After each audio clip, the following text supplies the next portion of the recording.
Hi, everyone. Welcome to another episode of Tuesday Tips. My name is Pam Dunwell with Your Nurse Advocate Consulting. And today's topic, we're going to talk about something that many families face, and that's making tough decisions regarding building a care team or having a care team in place when your aging loved one needs help in the home. So we're going to talk a little bit too on focusing on hiring a caregiver.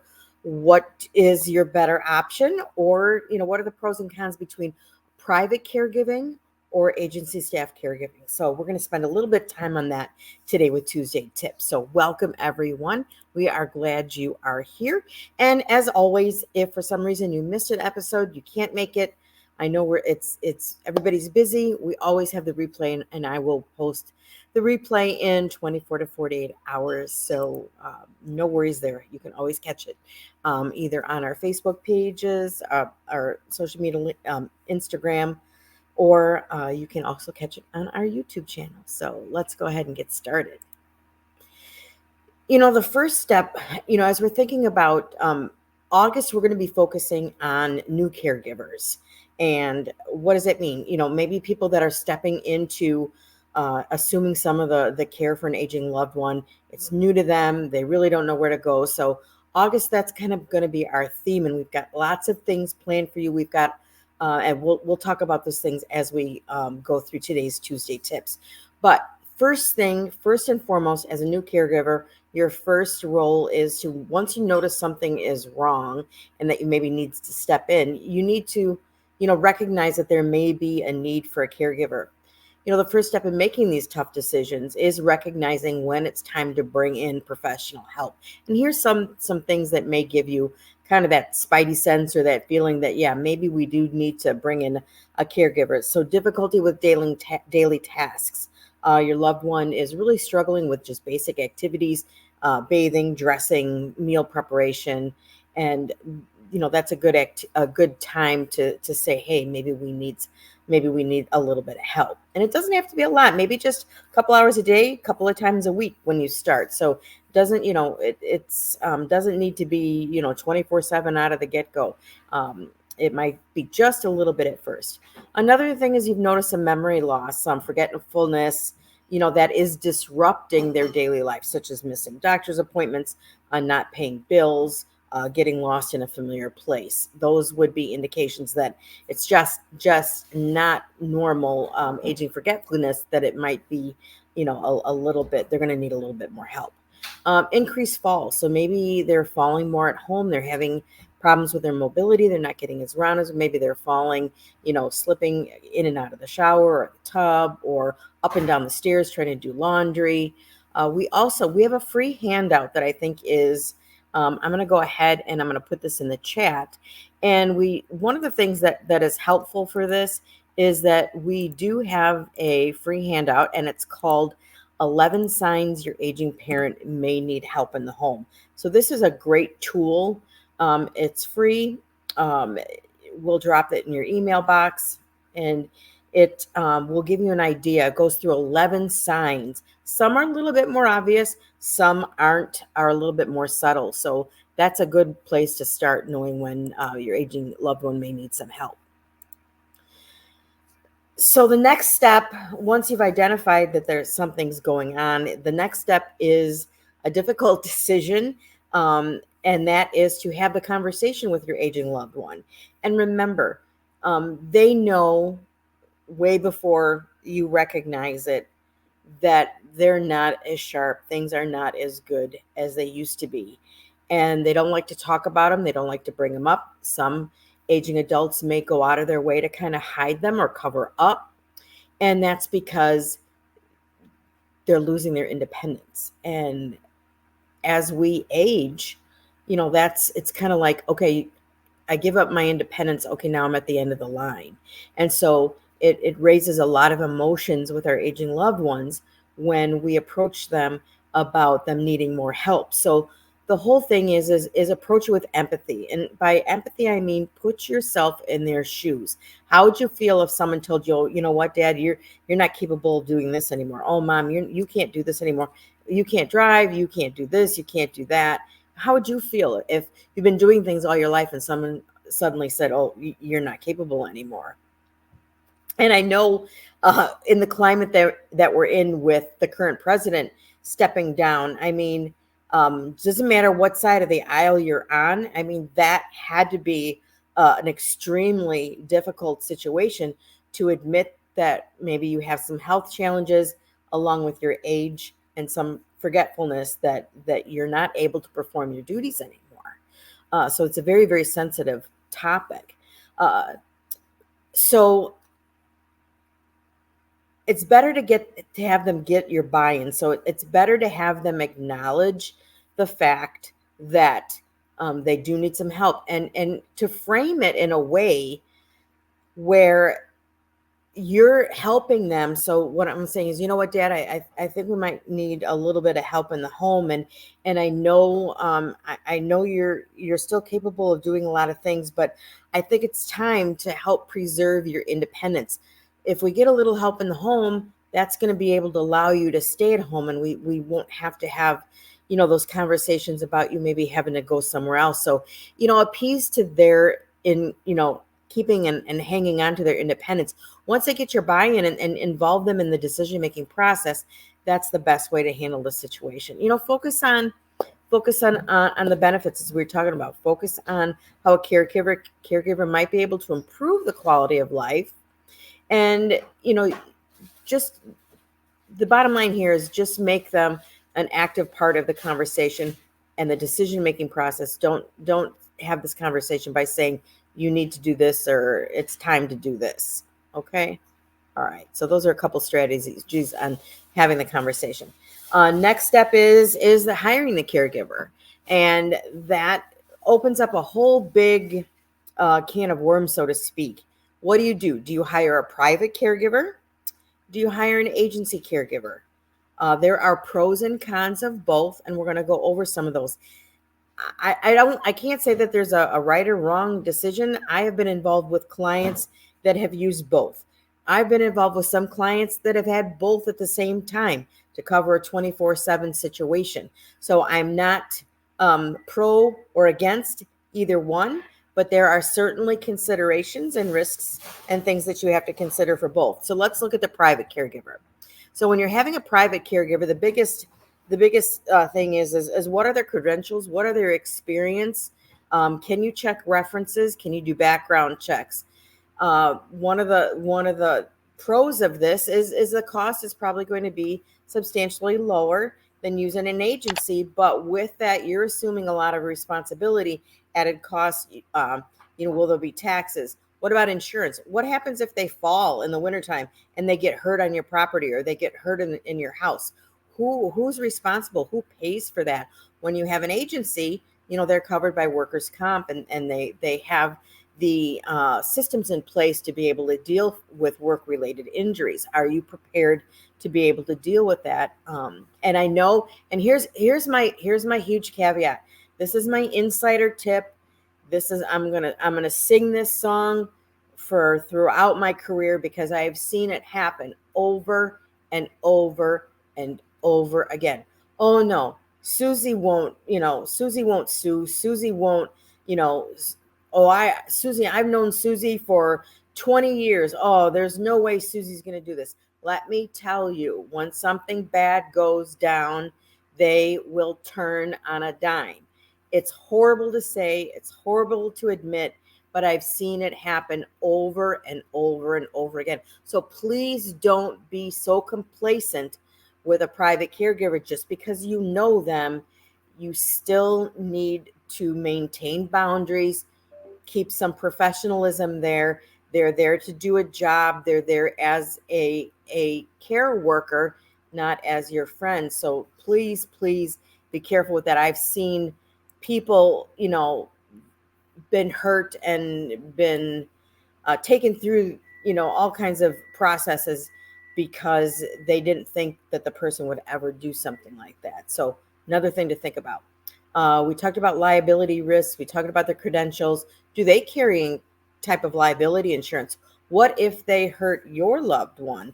And no, I'm not saying that they do it intentionally, but what happens if, there's a fall or something and your loved one gets hurt at the hands of their care? Now, looking at an agency caregiver, I mean, we've got pre-screened candidates. They do the background checks. They have their standards. Their hiring standards of what kind of background they have to have, what kind of experience, what kind of certification. The costs are going to be more. The hourly rates sometimes can be almost double, but it often includes benefits like the workers' comp, as we talked about, and they carry their liability insurance. One of the positives too for an agency caregiver is the flexibility. It's easier to find backup caregivers if your primary one is unavailable. I'll give you a really terrible story here, and these are the kind of real life things that I could tell these stories from now till doomsday. But I'll give you an example. So we had a client of ours, Mrs. D, was in a situation where we were providing 24/7 caregivers, and we started out with just private caregivers, and it I was making sure everybody was trained. We were going through this whole process of onboarding new people. They would do a shift with one of the more experienced ones because Mrs. D had Alzheimer's. She had dementia, so it required a higher level of skill to be able to deal with her, and be able to care for her properly, when someone knows how to deal and talk to someone with dementia. And so one day I got a call, and the granddaughter, this was a situation where the two grandchildren, the grandparents had become their guardians. Their mom had passed away when they were in grade school. So now you have these two 20-something-year-olds now managing the care for grandma and grandpa. And so they were using our services to help with that management process. And so I get a call from the granddaughter one day, and she said, so-and-so, the caregiver, didn't show up, and she sent her daughter. I went over there. Her daughter was just over 18. She had never cared for anybody before in her life. She had no idea how to work with anyone with dementia. And now she was our caregiver. The daughter was in nursing school. I was still working part-time at that time. And so we had to punt. I mean, we had to, I mean, she was there. She was a warm body, but was that the best situation? No. There was problems the whole day. I got calls all day long. And so this is some of the risks that you take when you take on private caregivers. Now, that's not to say that preemptively you could maybe bypass some of those things. And we'll talk about that in a little bit to, when you have difficult conversations with your caregivers.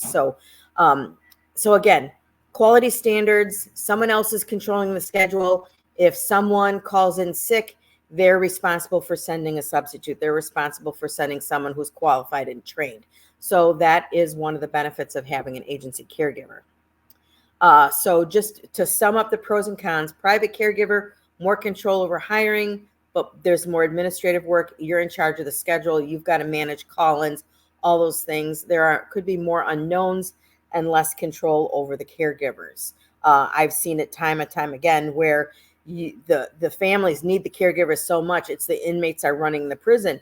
And what I mean by that is they're picking and choosing their hours. They're raising their rates. They're doing all of this, haphazardly because they can, because they have you. They know how much you need them. So it can become very difficult trying to manage a group of private caregivers. So, and an agency caregiver, there's less control over who comes in and who you hire, but there's less hassle and there's more security. All right. So one of the things when you're looking at caregivers is their experience, ensuring that you're getting quality care. So you want to make sure that the caregiver is credentialed, that they have relevant areas of experience such as dementia or first aid. What do they have references? Speak to people or families whom they've cared for. And you know what? Just don't ask them, well, how did you like their care? Oh, they were the most wonderful person on the planet. Well, anybody, a friend, they could ask friends to do references, but to ask those questions in a little bit more depth. What were some of the duties that they did for you? What could you say? What was some of the benefits or what were some of the things that they did for your loved one that you really appreciated, or that, really stands out in your mind. So ask specifics, because again, it'll be very easy then to try and to be able to ascertain that this person never cared for anybody. And there's your red flag right there too. Verification: use resources like caregiver registries, professional organizations for background checks. And we talked about following up on references. I'm going to put this in the chat too. Here's another free resource that we have for you, and it's a free guide and checklist on hiring a caregiver. And this is our guide that we use, that we share with people, and it's going over some of the things that we talked about. But again, you have that in writing, and it's a checklist for you to be able to use the pros and cons of private versus a agency caregiver. So I've dropped that in the chat for you, so you have that. And one of the things that's most important in the very beginning when you're using private caregivers as well as agency, because they're coming into your home, they're invading your privacy. Yes, you need them, but they're coming into your home. So you are in charge. You are in control of how things go in your own home. So it's a really good idea to have a written care plan, outline daily tasks, routine, specific care requirements, get as specific as you can. Make sure, this is a huge one. Make sure, even with agency caregivers, we run into boundary issues where they become very close. They use terms like, oh, you're like family to me. And so when that happens, some of the objectivity is lost, and so that cannot be a good thing. We want a caregiver to care for your loved one as if they would care for their loved one. But again, we've got to watch those professional boundaries, because they can be overstepped, and then we can run into trouble. What are expectations for night shift? If you have a caregiver that's going to be staying all night with you, are they allowed to sleep? Are they not allowed to sleep? What are the expectations? Whose car are they going to use? Are they going to transport to doctor's appointments? Is your car, if they use your car, does your car insurance cover that? I mean, if they're driving, what kind of liability insurance do they have? Lots of things to look at. What are the expectations for communication? Very, very common for people to have a spiral notebook, some kind of notebook or journal in the home, and they often call that a communication notebook. And there are pros and cons to that. The pros is if people are professional and they use that book for what it's for, it's very, very helpful. You have someone coming on in the evening shift. Oh, so-and-so didn't eat breakfast. I don't think they're feeling real well today. Oh, we did have a bowel movement today.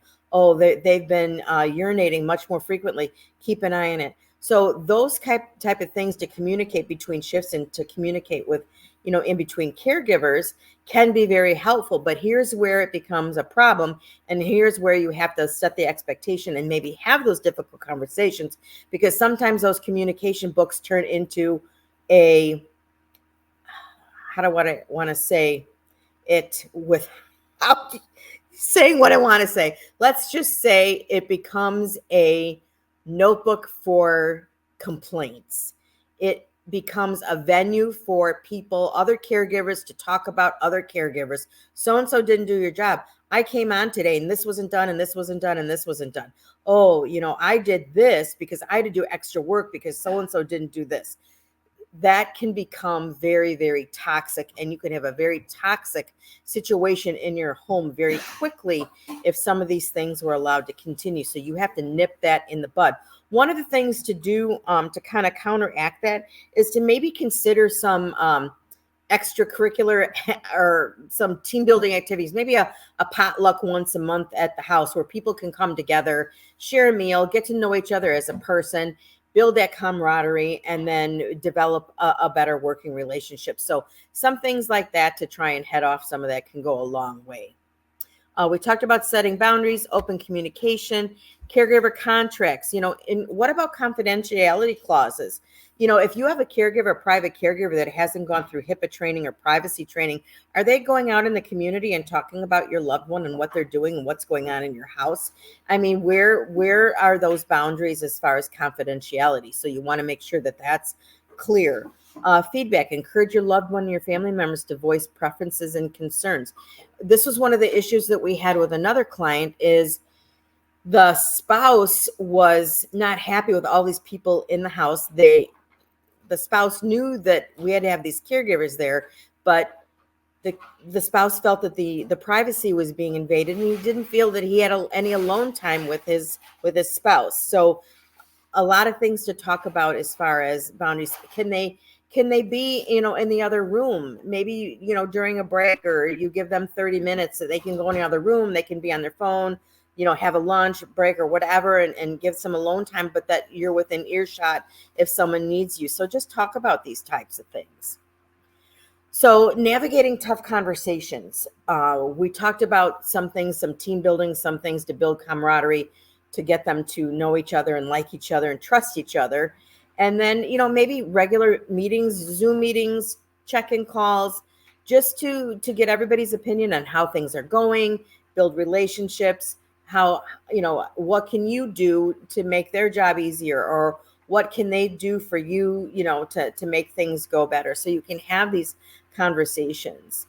We talked about maybe, some potlucks, maybe monthly. Be direct but kind. I mean, they're helping you. Caregiving and physical care, I can't tell you enough. It is, I would say, one of the hardest jobs, if in the top 5 hardest jobs on the planet. You get peed on and pooped on and swung at and hit and swore at, cussed at, and all at the same time. You're there to try and help these people. So please be direct but kind. Please, use those empathy. Again, please try and put yourself in their shoes and think about that for a moment before you have a conversation. Training, make sure that your caregivers understand any specific needs. If there's like some kind of a lift in the home, or dementia, or some kind of special skills that they need to know about, make sure that they are trained properly, and that you offer them that time to maybe shadow with one of your more experienced caregivers. So to wrap it up, we've discussed some key points. We've talked about recognizing the need for a caregiver. We've talked about differences between private caregivers and agency caregivers. We've talked about how you can help to ensure quality of care with either an agency or private caregiver. Setting boundaries and ensuring privacy was another topic. And last but not least, we talked about navigating some tough conversations. And I'm going to wrap up with one story too. This was very common. Whether you have an agency caregiver or whether you have a private duty caregiver, this can happen in either scenario. I've had to deal with some complaints from a family member because their caregiver was spending a lot of time away from the client in another room and on their phone constantly. And at mealtime, this was a person with dementia. At mealtime, dementia patients, they're creatures of habits, and they do what's going on around them. So if you want someone with dementia to eat, then someone should be not just sitting at the table with them, but actually eating with them. So a lot of times on our dementia patients, we will encourage our caregivers to have lunch with them. Even if they bring their own lunch, sit down and eat with them, because that person with dementia is going to see someone else eating and they're going to eat. If that person's not eating, then chances are, they may not eat. So just lots of things to think about when you're putting private caregivers into the home. So with that being said, thank you for watching. We hope that these tips will help you on your caregiving journey. We will see you back here next Tuesday. And as always, don't hesitate. If you're struggling with any of this and you need some help, book a personalized, we do free 30-minute consultations. And we do that because we want to give you time to share your story. Whether or not you use our services or want to use our services, we guarantee you that you're going to walk away with at least 2 action items, something that you can take action on right away that you didn't know before we had that call. So it's always our goal is to give you at least those 2 action items as we send you on your way, and then offer also our free resources. So thanks for tuning in. We will see everybody back next Tuesday for another Tuesday Tips. Take care.